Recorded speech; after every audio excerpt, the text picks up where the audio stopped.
শেখ হাসিনার আমলে উচ্চ প্রবৃদ্ধির দাবি পুরোটাই ভুয়া, রয়টার্সকে সাক্ষাৎকারে অধ্যাপক ইউনূস।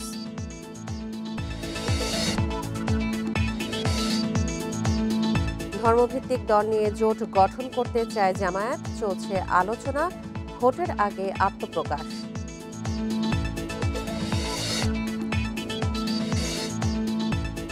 ঢাকা সহ দেশের বিভিন্ন স্থানে ভূমিকম্প অনুভূত, রিখটার স্কেলে কম্পনের মাত্রা ছিল 5.1।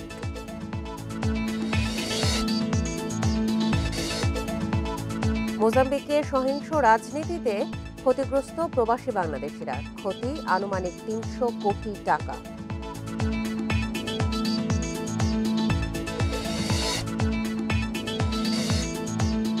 মেডিকেল ভর্তিতে নারীদের তুলনায় অনেক পিছিয়ে পুরুষ শিক্ষার্থীরা, দীর্ঘমেয়াদে সংকটের আশঙ্কা।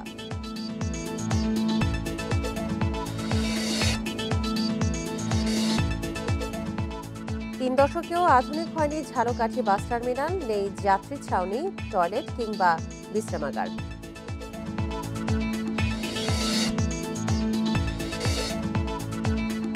সেন্ট কিটসে উইন্ডিজের বিপক্ষে নামছে নারী দল, জিতলেই বিশ্বকাপে সরাসরি খেলবে জ্যোতিরা।